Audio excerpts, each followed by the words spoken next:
Good afternoon and welcome to Mr.X Boston International Airport or Kilo Bravo Oscar Sierra or K-Boss. And we are here today and I will show you a new addition to the virtual fleet, namely the FlyJSim 727. Was already planning on buying that for some while. I actually planned it for early April as my next purchase, but it was on sale in the .org store. So I thought, well, why not save the 15 bucks and buy it right away. As you can see, the Mr. X scenery is freeware, by the way, what you're looking at now, and it looks very nice. This is completely payware quality, as you can see, and it's just awesome. It really is. So anyway, like I said, we're looking at the FlyJSim 727 today. So let me zoom in on that one. There we are, the Pan Am livery for today.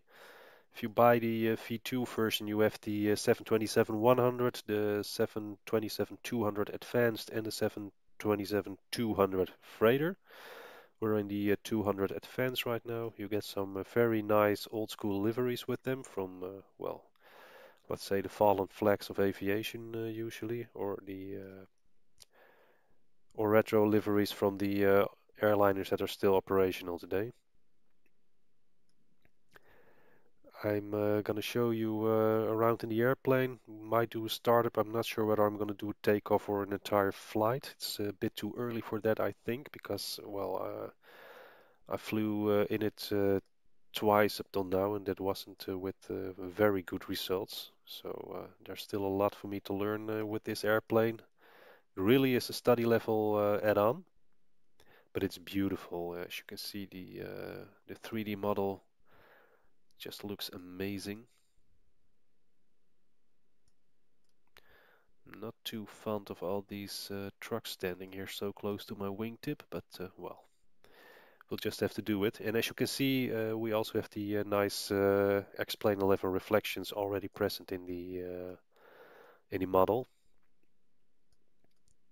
Very distinguished model. It's, as far as I know, it's the only commercial tri-jet that Boeing has ever created. I'm not sure whether they made any other tri-jets whatsoever, but at least it's the only commercial jet airliner with three engines that Boeing has ever made. Of course, like in the background, you have the McDonnell Douglas MD-11, and the earlier version of the 70s of that was the DC-10. But not for Boeing, it's usually two or four engines, but not three. So this is an exception to that rule. Built in the 70s, short to medium haul flights, and it flew quite some time with the some upgrades to the avionics as well, I think. Not really sure, but some parts of the world you can still see them flying. So let's go into the flight deck. As you can see, this is also beautifully modeled. Now you might think that this is an error in the gauges, but it isn't. It is the reflection of the seat in the glass of the instruments. As you can see, the 3D modeling is very nice. You have some options with this airplane in terms of navigation. You can fly only VOR to VOR if you like that. There is an option to buy the SIFA INS and have that installed. Well, I still haven't bought it, and I'm not really sure whether it works with X-Plane 11 yet, so that's something to look into. And well, as soon as I have it, I have to look into how this thing works, because this is what you get, this INS equipment, and I'm completely unfamiliar with that. And there's another option there. You can have the flight management computer in there. You need the XFMC in order to get that working. So I installed XFMC, it's freeware, but I'm not planning on using it too much because, well, basically the charm of airplanes from the 70s is that they didn't have all that automation and that you really have to do a lot of the stuff yourself by hand and also be on top of the airplane all the time. That's actually the fun of this sort of airplanes, like the 737-200 from FlyJSim, as you could have watched in the other video that I've made the other day from Edinburgh to Manchester. But and of course, the 727 has the flight engineer, which fulfills a very, very important role in this airplane. And you will also do a lot of the stuff that on the 737 you're used to do on the overhead panel is done by the flight engineer in this add-on. And well, of course, it's all old school gauges, switches, knobs, light bulbs. I love it. So let's just get some life into her. Oh, that's the AutoGate plugin. I already had the parking brake set. Well, anyway, just as in the FlyJSim 737, you have this little menu. You can set sound volume for internal and exterior sounds. You can set the field of view, whatever, and you can also connect ground power. So let's do that. And let's then move to the flight engineer's station, where of course first we switch on the battery, and then we connect the external power. Close bus ties 1, 2 and 3. And as you can see and hear, it's quite a lot of noise that you have. So let's wind that down a bit, because I'm recovering from another cold and I don't want to shout over it all the time. My voice is very soft by nature, so I cannot really help that. Well, with the ground power established, we can now also switch on the galley power. And let's just take a look around the flight engineer station. This is basically the upper panel, this is the lower panel, and he has two panels down here for what I think is fuel jettison, but I'm not really sure. I have to look into the manual to see what this panel is all about. This one is for the APU. Well, let's just walk through the panel. This is the DC meter, AC generator drive, galley power, external power, as I already showed you. This is the generator drive oil temperature for all three engines. It's engine 1, engine 2, engine 3. So there's again the logic of working in strips per engine. So this seems like a lot of switches and gauges, but basically they're all the same for different engines. Essential powers, AC volts, CPR frequency, and this is the oxygen pressure, auto packs. These are indicator lights for the start valves and overheat. Test them. Here we have the Gasper fan packs. No, that should sound familiar if you're used to flying the 737. And these are the bleed airs for both engine 1, 2, 3 and the APU. Here we have the cabin control, basically the environmental control unit. Cabin temperature, cabin altitude, rate of climb or descent for the cabin. Pressurization, this is very familiar, this is also included in the 737-200 and I think even the 300 in this same way. Oil quantity, oil temperature and oil pressure for 1, 2 and 3 engine. And on the lower part we have the radios, fuel heat, hydraulic system A, with the engine pumps and the electric pumps, and we can already switch on the electric pumps now.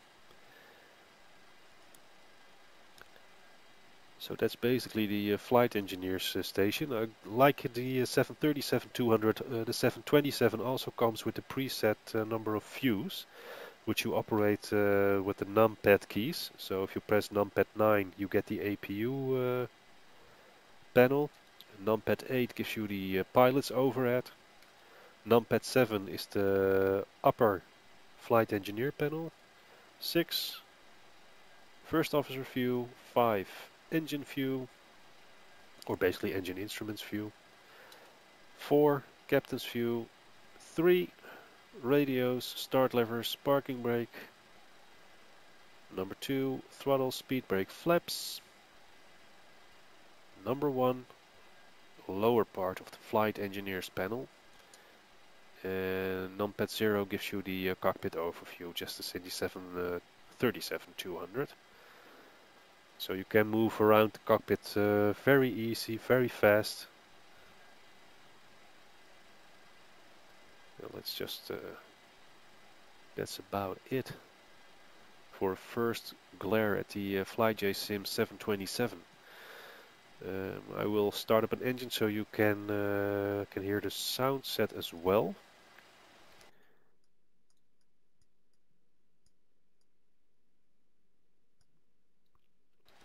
So in order to do that, let's just start by starting the APU. 1, 2, 3. You'll see this needle start to rise to about 5 and then it drops back to about 3.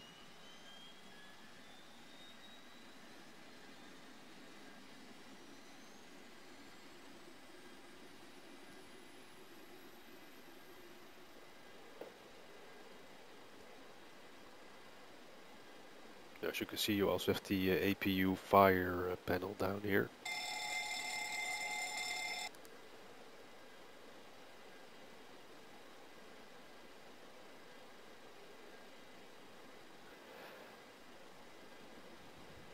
So if the APU is on fire, you hear the alarm bell, then you have to pull out this knob to discharge the bottle.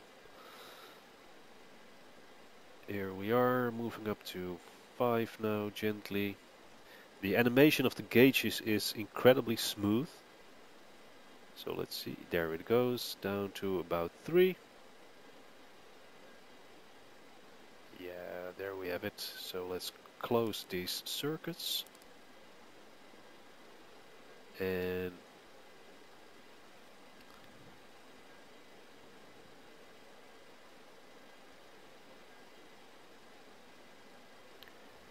now we can open up the APU bleed.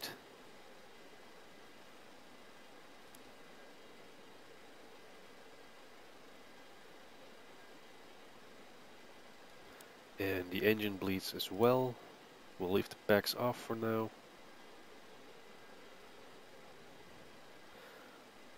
Well, let's say we are flying at 330, so that should mean the cabin altitude is 4,800.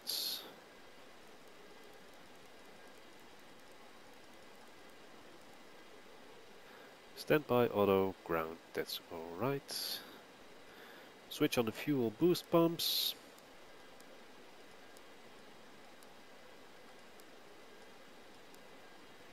Close the crossfeed valves. Watch the blue lights extinguish again.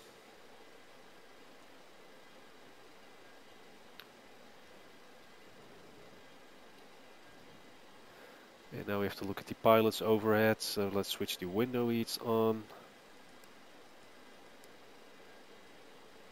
Don't need anti-ice for now. Probe heaters will be switched on after engine start.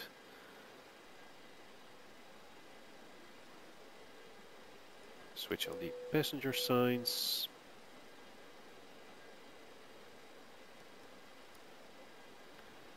Transponder set to on.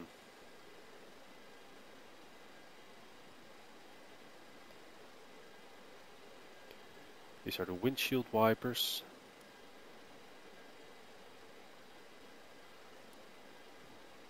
Emergency exit lights. We have to arm them.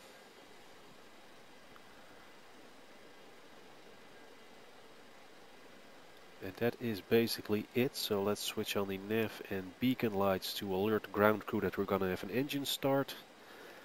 And well, let's see if we have to park the windshield wipers. There they are.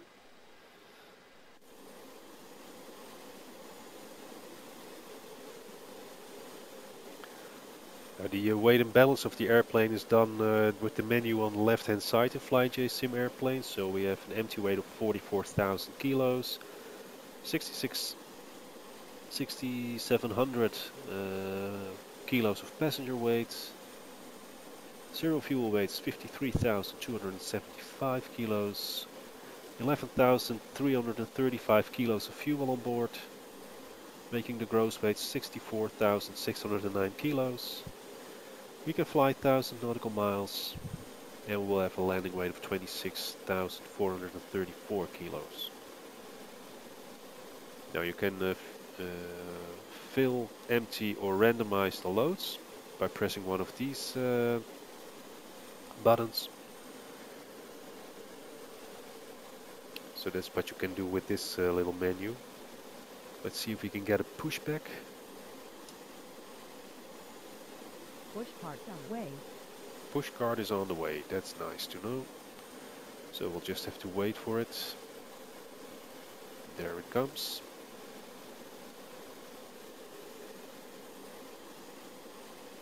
Busting right through the catering truck, some of the carts, and our beloved marshaller. But well, shit happens.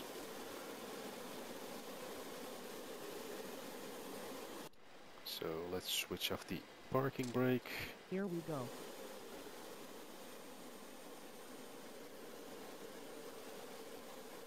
So this pushback is straight back.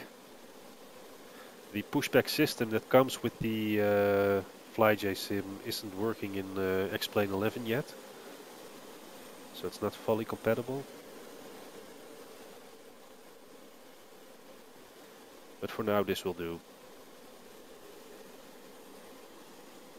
Catch you next time.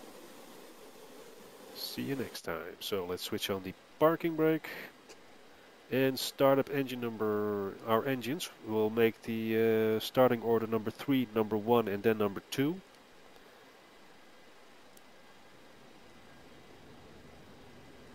So starting 3.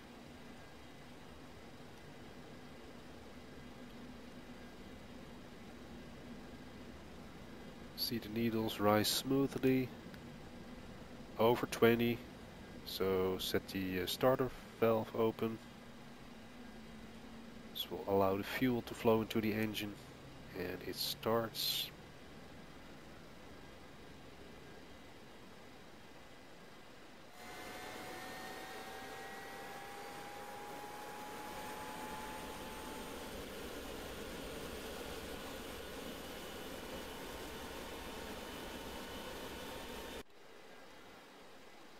And again, the sound set that comes with the airplane is well, very good. So let's start up engine number 1.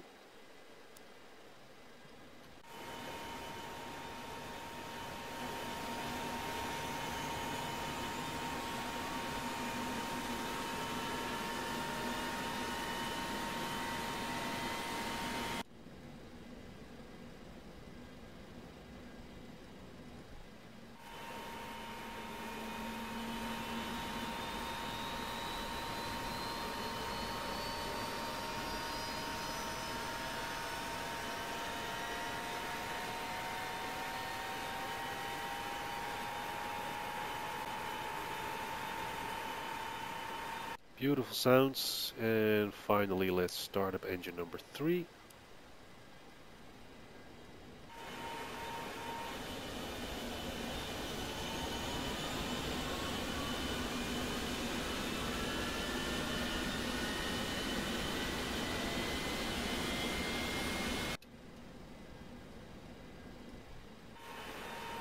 Or engine number 2, of course.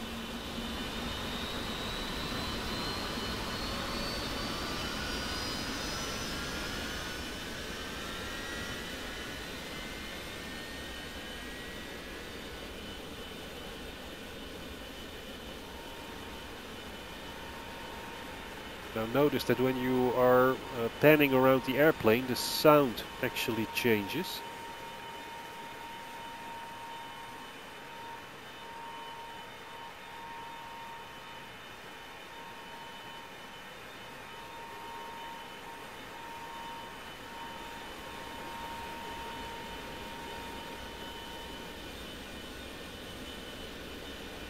And I think that's beautifully done.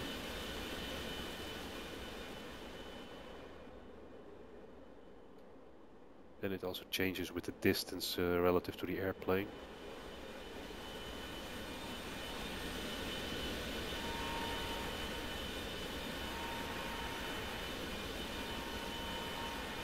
I think it's beautiful. Well, let's move back to the flight engineer station. Let's close the circuits on the generators.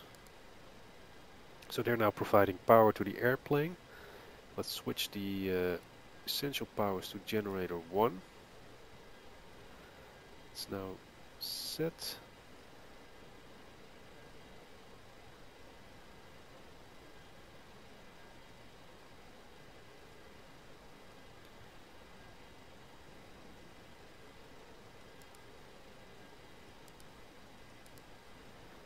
So by doing that, let's also trip the APU and shut it down.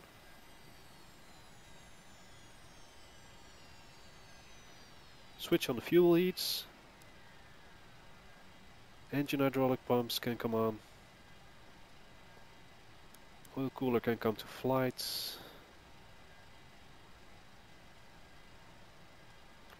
Pressurization goes to flight mode, and we can set the packs on. Gas per fan comes on.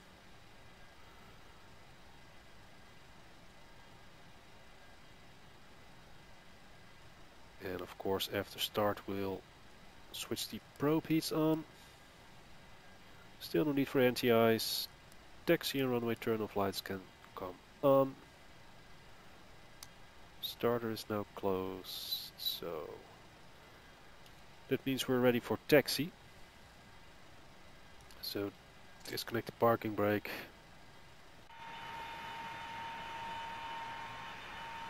And just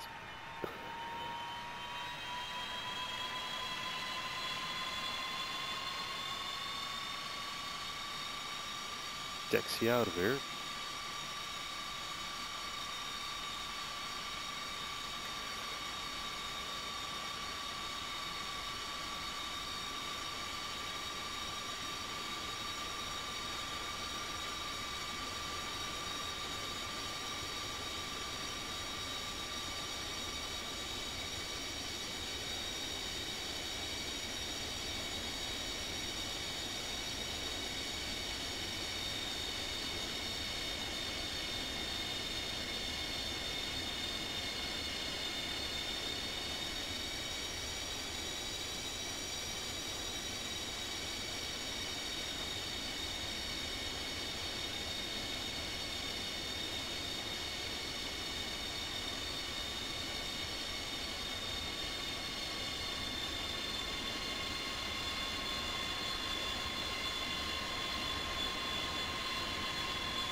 Beautiful airplane, beautiful add-on.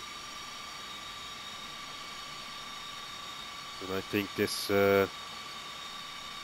taxi out will conclude this video on the first impressions of the FlyJSim 727-200 for X-Plane 11. So thank you very much for watching. See you next time. I will have to get into how to fly this bird, and then we'll start doing some short-haul flights with it. And I'm sure you will see videos appear of that within the next few weeks. So for now, thank you very much and bye bye.